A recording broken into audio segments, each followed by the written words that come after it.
ना पड़ेला।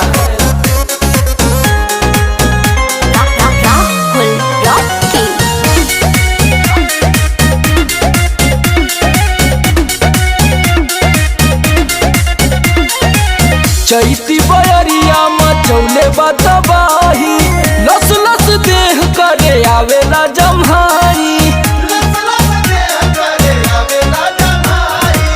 चैती बयरिया मचौले बतबाही, लस लस देह करे आवेला जमाही। कैसे बता